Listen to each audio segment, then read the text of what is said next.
What's going on, everybody? So another episode of Mind of a Meathead. Today I'm going to be talking about why it's important to have consistent exercise selection as you design your training programming or your training programming for your clients, and how that's going to bring benefits to your physique. So first things first, why is this important? In order to understand why this is so important, we first need to understand and fully grasp the concept that what builds muscle is progressive overload over time. I went a little bit more in depth on that in my first episode of Bodybuilding University, so if you guys haven't seen that, go back and check that out. But we need to understand that progressive overload and getting stronger over time is really what builds muscle in the long run. And that's really important to understand, because if you don't have any sort of consistency with your training programming, how are you going to be able to monitor whether or not you're progressively overloading? So I'm going to give you guys an example of this. Let's say somebody's typical chest day would be flat bench, incline dumbbell, dips, and pec deck 1 week. And then next week they do incline barbell, decline dumbbell, decline cable flies, and incline dumbbell presses. I don't know, I'm just making shit up as I go. And then the third week they choose completely different exercises, and the fourth week they do completely different exercises. There's no consistency there with your exercise selection, your exercise order. So how are you going to be able to gauge whether or not you're actively progressively overloading and increasing your resistance over time? The reality is that there's really no way that you can do that unless you're working on some sort of cyclical pattern where you'll do 3 variations, say, of a chest session, and then you repeat and then you come back. But a lot of people aren't doing that. A lot of people are just kind of free-balling, for lack of a better word. They're going into the gym and they're training with their buddies and they're just doing whatever exercises feel good in that moment, and they're training more based off of intuition than they are training off of a scheduled program. And that's a really big problem for people that are really trying to make progress in the long term, because there has to be a set form of consistency that allows you to gauge your progress over time, which is really going to be able to tell you whether or not you're actually making progress in the gym. To kind of give you guys some examples of this, we can really look at any professional athlete across any other traditional sport.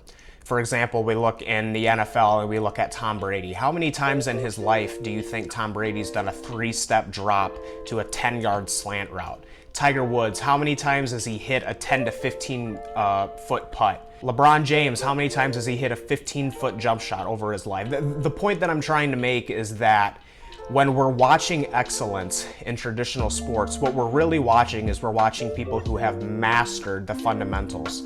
They have really just chosen to focus on a few set things and have decided that they're going to completely master those things. And bodybuilding or physique sports or strength sports or any sort of barbell sport is absolutely no different. There's no exception to that. What we're looking for is we're looking to find the best bang for our buck exercises in bodybuilding, and then our goal is going to be to try to master those exercises and get as good as we can at those with flawless execution, increase our strength, increase the amount of tension that we're trying to put on the muscle through each session. And that really is something that we as physique athletes can adopt from traditional athletes, in the sense that we need to stop focusing on all the flashy things that we're seeing on Instagram, and we really need to focus more on the basics and absolutely mastering those.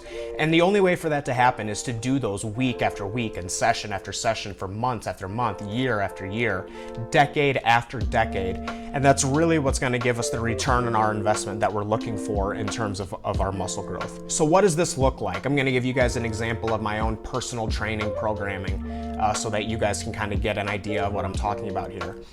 If you guys go back and you look at my Instagram at all of the posts that I've made about each of my sessions, what you're going to realize is that every time I do a session, I do the same exercises in the same order all the time. And I've been doing that for the past like 6 months plus.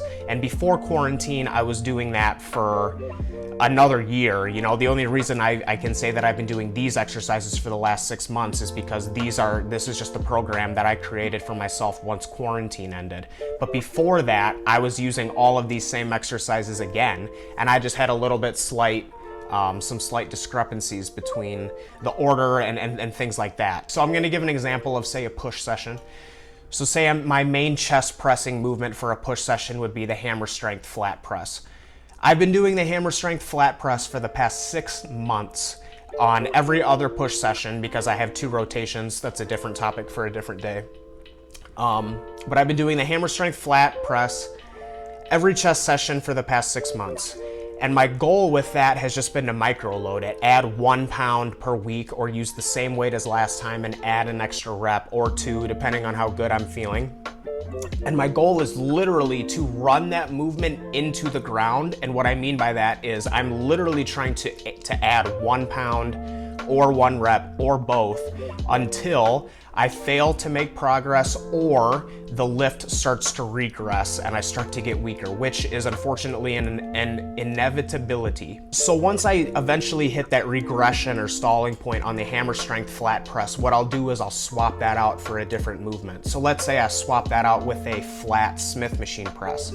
Now what I'll do with that flat Smith machine press is I'll do the same exact thing as I did with the hammer strength press. I'm going to run that movement into the ground for 5, 6, 7, 8, 9 months. However long it takes for me to hit that regression point or hit that stalling point. What I will do in that situation is once I stall on the hammer strength flat press, I will either, if the gym has a 3rd chest press that's really good, I will go to the 3rd chest press and then repeat that. Or if I only have 2 really good exercises in my gym, what I'll do after the flat Smith press is I'll go back to the hammer strength press. And my goal when I go back is to try and beat where I left off last time. So it's just a cyclical pattern. I'm just rotating between 2, sometimes 3 exercises depending on the gym. If I have a gym that has 3 really good chest presses and I like all 3 of them, I may go through the hammer strength press, that hits a regression, so I go to the Smith. And then once the Smith hits the regression, I may go to another machine press. And then once the 3rd machine hits the stalling point, I may go back to the hammer strength and I just may repeat that process over and over and over. And what I'm really trying to do is I'm really trying to dedicate 5, 6, 7, 8, 9 months to 1 chest pressing exercise and 1 chest pressing exercise only, and then get as good as I can and try to master that exercise as best as I can. Then once I inevitably hit my stalling point, and I move on to a different exercise and I come back to the original exercise maybe 6 months to a year later, I'll look back in my training log and I'll see, okay, my all-time strength on this exercise is this weight for 5 reps. And my goal at the end of the next 6 to 8 month block of hitting that machine again is to beat where I left off. And that's literally all that bodybuilding training is just repeating the same things over and over and over and aiming to get just a little bit better at the exercise, a little bit stronger, an extra rep or 2 each time that I do it. And that's it. It's not sexy. It's not something that is an easy thing to sell on Instagram because a lot of people want flashy and exciting. But this is absolutely, without a doubt, in my opinion, the absolute best way to standardize what you're doing in the gym so that you can guarantee yourself that you're actually making progress and you're not just spinning your wheels. The final point that I want to make and address is you need to decide whether or not you are training or whether you're working out, and what is the difference between those two. People who go to the gym 3, 4, 5, 6, 7, whatever days a week and they just exercise to be healthy, those are people who work out. If you're somebody who just works out, then completely ignore everything that I just said. Do whatever you want to do in the gym, whatever makes you happy, whatever makes you feel healthy, do whatever you want to do.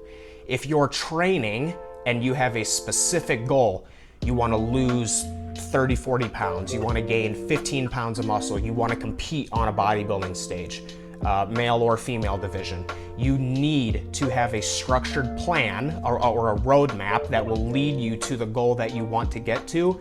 And the only way to ensure that you actually reach that goal is to have some form of consistency as you go through the plan, which will guarantee that you're taking the steps that you need to take and ticking the boxes that you need to tick to reach the goal that you're trying to accomplish. Hopefully you guys took some value from this video here. If you have any questions or comments, please feel free to hit me in a DM or put them on the comments of this video. Thanks again for watching. Take care.